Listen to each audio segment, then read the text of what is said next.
You wake up before the sun rises, not because you're disciplined, but because something inside you refuses to sleep anymore, like your body has quietly accepted that rest is a luxury you can't fully afford now. Your eyes open into darkness that feels heavier than it used to, like the air itself has changed, like something invisible is sitting in the room with you. For a few seconds, you don't move at all. You just lie there, staring at the ceiling, listening carefully, as if silence itself might reveal something. There used to be sounds at this hour, distant footsteps, someone preparing bread, a cart rolling somewhere far away. But now, there's nothing. No rhythm, no life beginning. Just silence. Thick, suffocating silence. And then, slowly, your mind catches up with your body, and the same thought settles in again, the one that has been following you every single morning. You are living in the middle of the Black Death, somewhere between 1346 and 1353, in a version of Europe that no longer feels like the world you once knew, where entire streets can fall quiet overnight, and no one asks too many questions because everyone already understands the answer. You sit up slowly, almost carefully, as if sudden movement might disturb something you cannot see, and your hand instinctively moves to your neck, then your chest, then your arms, pressing gently, then harder, searching for something that isn't there yet, but could be at any moment, because now your body is no longer just your body. It's a question, a risk, something you monitor instead of trust. You feel your heartbeat, a little faster than it used to be, and for a second you tell yourself you're fine, but the word fine has lost its meaning. It doesn't reassure you anymore, it just delays the fear. You stand up, slowly, your movements controlled, and walk toward the door. But you stop before opening it, just for a moment, just long enough to realize that even stepping outside has become a decision now, something you think about instead of something you do. When you finally open the door, the world looks the same, but it doesn't feel the same. The buildings haven't moved, the sky hasn't changed, but something underneath everything has shifted, something you can't see but can feel in the way people walk, in the way they avoid each other without thinking, in the way conversations have become shorter, quieter, less human, like everyone is trying to exist without drawing attention to themselves. You walk through the street and notice how distance has become instinct, how people step slightly away without making it obvious, how eye contact doesn't last as long as it used to, and you pass a house you've seen your entire life. But today, it's different. The door is shut in a way that feels permanent, marked in a way that tells you everything without saying anything, and you don't stop. You don't knock, because you already know. And knowing has become easier than confirming. At first, you try to continue like nothing has changed. You follow your routine. You speak when needed. You pretend that this is temporary, that life will return to what it was. But then, someone you know disappears. Not dramatically, not in a way that gives you closure, just absence, quiet, unexplainable absence. And suddenly, your memory becomes something else. Not something you revisit with comfort, but something you analyze.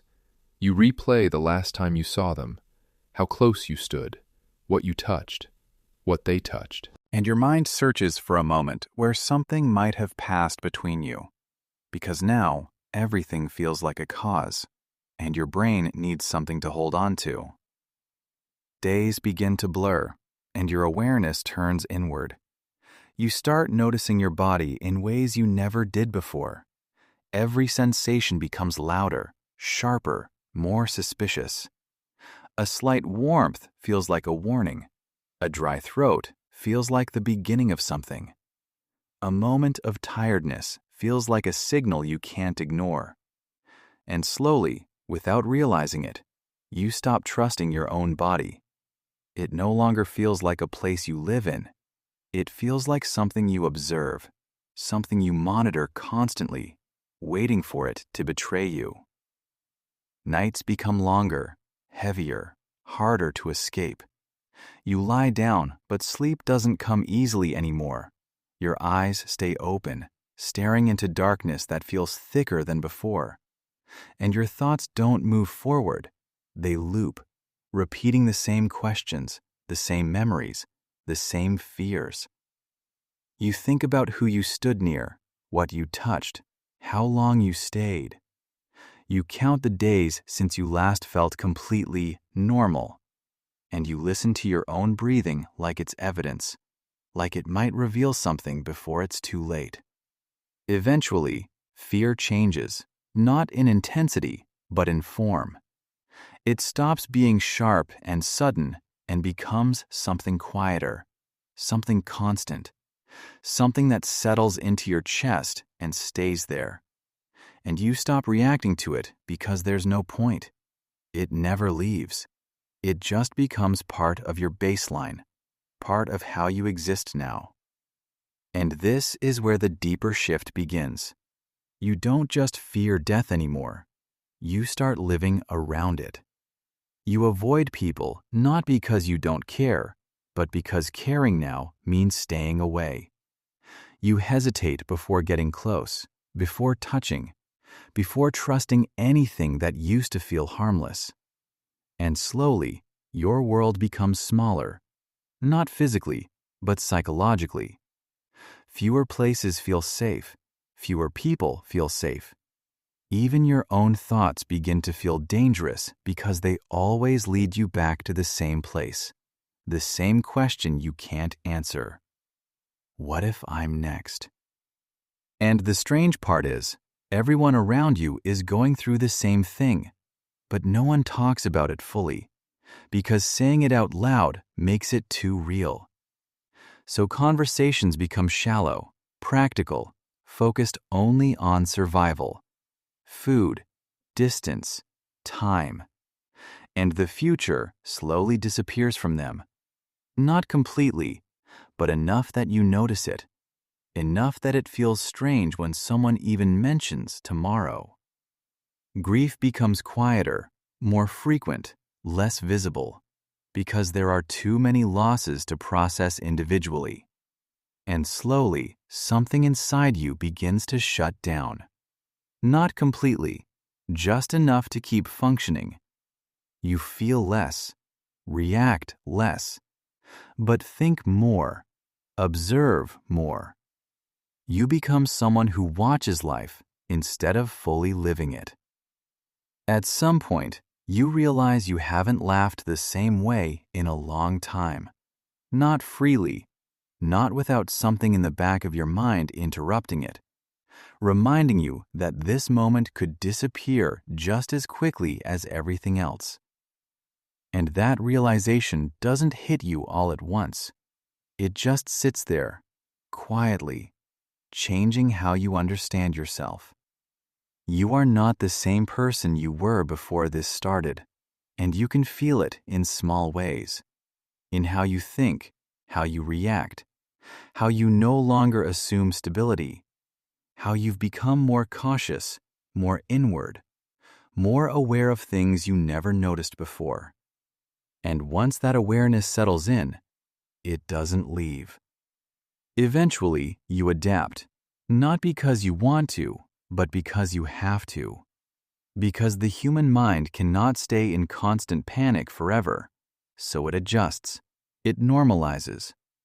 You wake up, you check your body, you move carefully, you avoid risks. You think about death in a way that once would have terrified you, but now feels almost logical. And that's the unsettling part. You get used to it.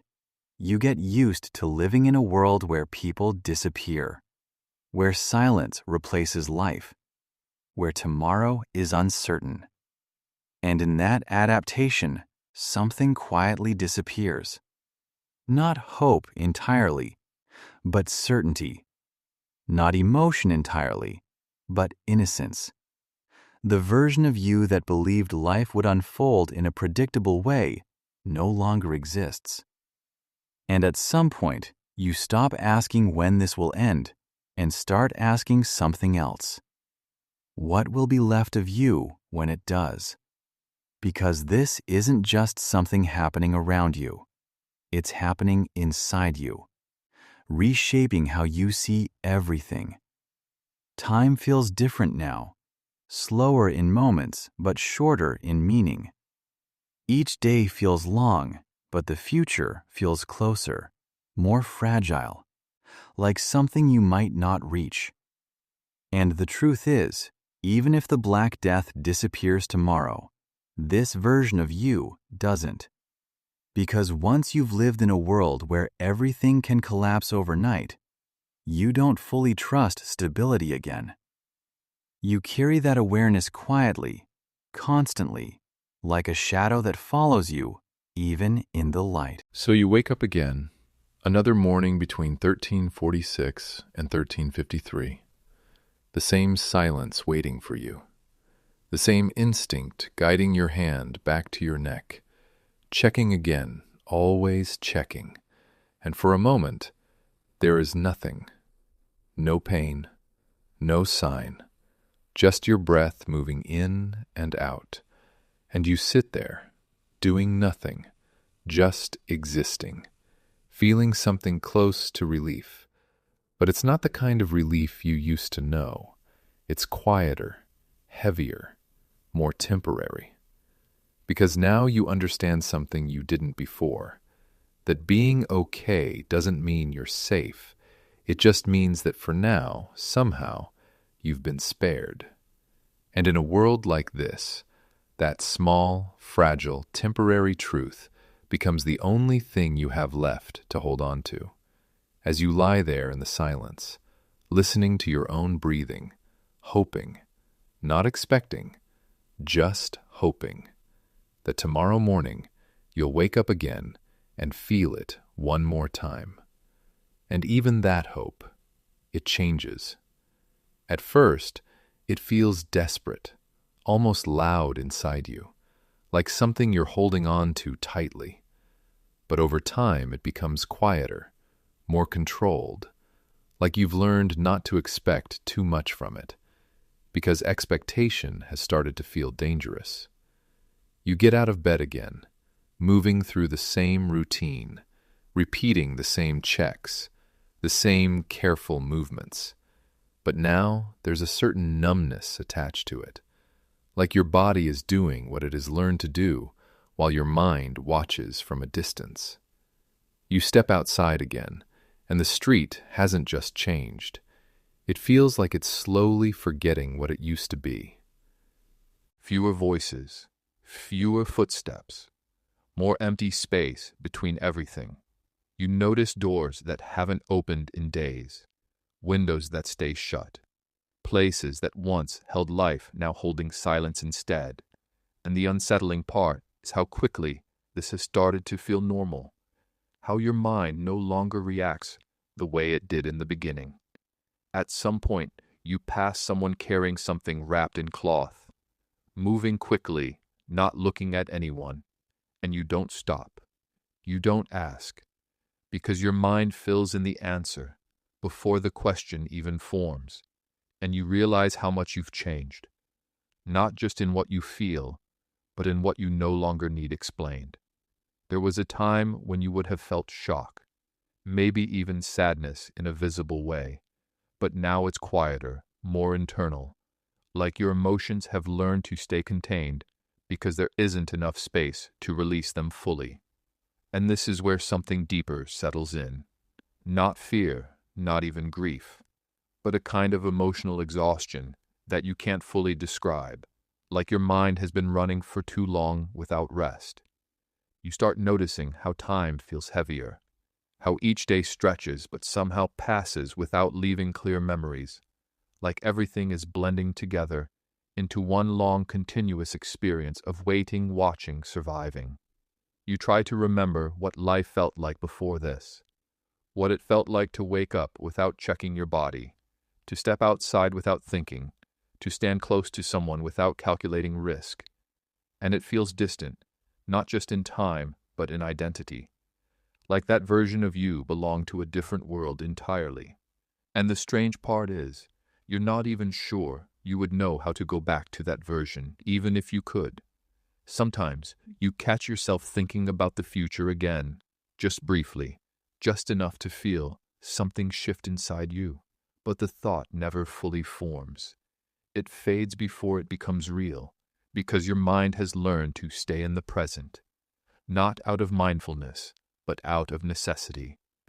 Thinking too far ahead feels unstable, like building something on ground that might collapse at any moment. So you focus on what you can control, your distance, your movement, your awareness. But even that control feels limited, fragile, temporary. And then there are moments, small and unexpected, where something almost feels normal again. A familiar smell, a quiet breeze, a brief interaction that doesn't feel tense. And for a second, you forget. Just for a second, you exist, without the weight of it all.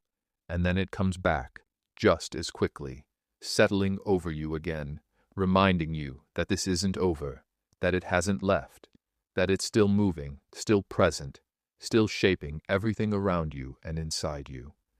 Eventually, you stop measuring time in days or weeks and start measuring it in survival. How many mornings you've woken up, how many nights you've made it through, how many times you've checked your body and found nothing, and that becomes enough, not because it satisfies you, but because it's all you can rely on. You begin to understand something in a way you never did before, not intellectually, but deeply, internally. That life isn't as stable as you once believed, that it doesn't follow the patterns you trusted, that it can shift without warning and leave you standing in a version of the world you don't recognize. And this understanding, it doesn't leave when things get better. It stays. It becomes part of you. It changes the way you see everything, people, time, safety, even yourself. Because once you've lived through something that forces you to question everything you assumed was certain, you don't go back to assuming. You move forward differently, more aware, more cautious, more quiet.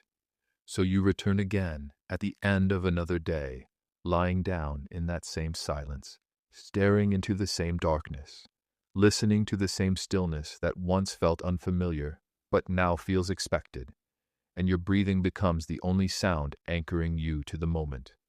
You don't think as much now, not because there's nothing to think about, but because your mind has learned to slow down, to conserve energy, to exist without constantly searching for answers it cannot find. And as you lie there, waiting for sleep, that may or may not come easily, you realize something subtle but undeniable, that you are still here. Not unchanged, not untouched, but still here. And in a world like this, where everything feels uncertain, where everything can shift without warning, that simple, quiet fact becomes the closest thing to certainty you have left. Not tomorrow, not safety, not control, just this moment, this breath, this fragile continuation of existence. And as your eyes slowly close and the silence wraps around you once again, there is no dramatic conclusion, no sense of resolution, just a quiet, lingering awareness that if morning comes again, you will wake up, you will check, you will breathe, and you will continue. Not because you are unafraid, but because somewhere along the way, you learned how to live with the fear without letting it stop you from existing at all.